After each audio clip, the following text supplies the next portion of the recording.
आज हम DNC sections 27 और 28 के बारे में बात करेंगे।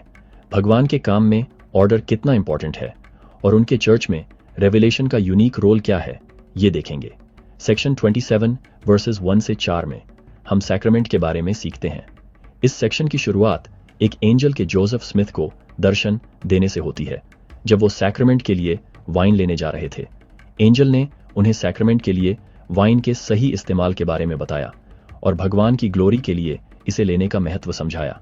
ये वर्सेस हमें याद दिलाते हैं कि सैक्रामेंट याद करने का एक सेक्रेड एक्ट है।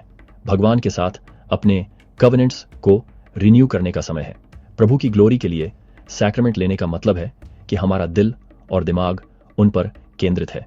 यह सिर्फ एक रिचुअल नहीं है, बल्कि जीसस क्राइस्ट के सैक्रिफाइस को याद करने और उनके प्यार और फॉरगिवनेस को महसूस करने का एक स्पिरिचुअल अपॉर्चुनिटी है। आप सैक्रामेंट को एक मीनिंगफुल वर्शिप एक्सपीरियंस कैसे बना सकते हैं? वर्सेस 5 से 14 में प्रभु अपने सर्वेंट्स को दिए गए प्रीस्टहुड की कीज के बारे में बताते हैं। वो कई प्रॉफिट्स और अपोस्टल्स का जिक्र करते हैं, जिनमें पीटर, जेम्स और जॉन शामिल हैं, जिनकी कीज उन्हें धरती पर भगवान के काम को डायरेक्ट करने में इनेबल करती हैं। प्रीस्टहुड की कीज हमारे लिए ब्लेसिंग्स अनलॉक करती हैं, जैसे कि बैप्टिज्म और सैक्रामेंट सहित सेक्रेड ऑर्डिनेंसेस में पार्टेक करने की एबिलिटी। जब हम उन लोगों का सम्मान करते हैं जिनके पास प्रीस्टहुड है और उनके गाइडेंस का पालन करते हैं, तो हम अपने जीवन में स्वर्ग के ब्लेसिंग्स को इनवाइट करते हैं।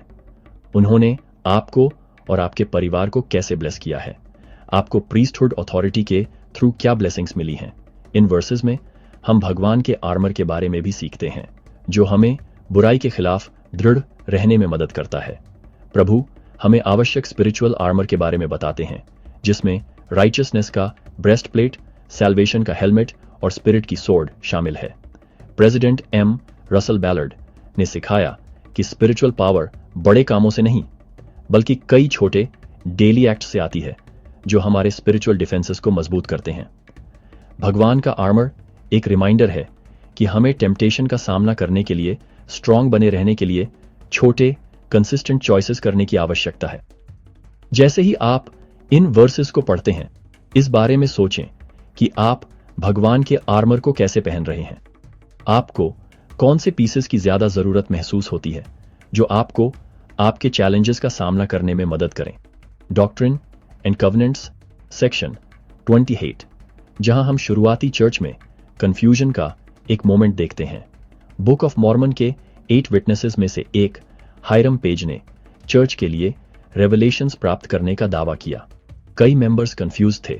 उन्हें यकीन नहीं था कि ये रेवलेशंस सचमुच भगवान की तरफ से थीं या नहीं। इस सेक्शन में प्रभु का रिस्पॉन्स स्पष्ट है। उन्होंने एक व्यक्ति, प्रॉफिट को पूरे चर्च के लिए कमांडमेंट्स और रेवलेशन प्राप्त करने के लिए बुलाया है। जोसेफ स्मिथ को डिवाइन रेवलेशन के थ्रू चर्च का नेतृत्व करने के लिए चुना गया था।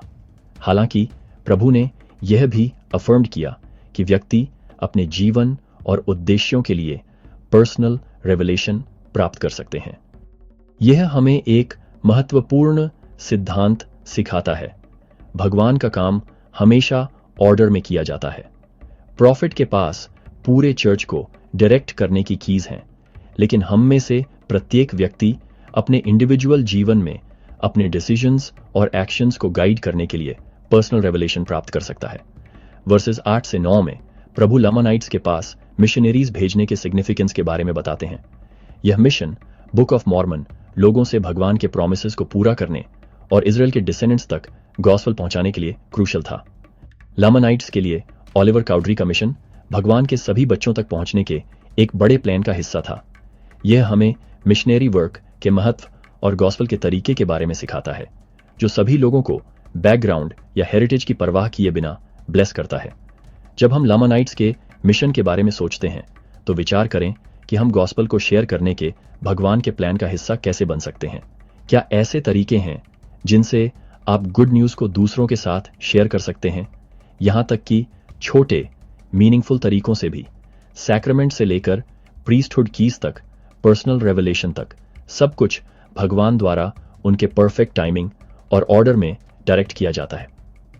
उन्होंने हमें वो टूल्स दिए हैं जिनकी हमें उनका पालन करने और उनके बच्चों के लिए उनकी प्लान का हिस्सा बनने के लिए आवश्यकता है। चर्च में रेवलेशन प्रॉफिट के थ्रू आता है, लेकिन हम में से प्रत्येक व्यक्ति अपने जीवन के लिए पर्सनल रेवलेशन प्राप्त कर सकता है। भगवान के गाइडेंस की तलाश करके और उनकी इच्छा का पालन करके हम धरती पर उनका किंगडम बनाने में मदद कर सकते हैं। इस हफ्ते समय निकालकर इस बात पर रिफ्लेक्ट करें कि आप प्रॉफिट का बेहतर तरीके से पालन कैसे कर सकते हैं और पर्सनल रेवलेशन कैसे प्राप्त कर सकते हैं। ऐसा करने पर आपको अपने जीवन में अधिक पीस और पर्पस मिलेगा।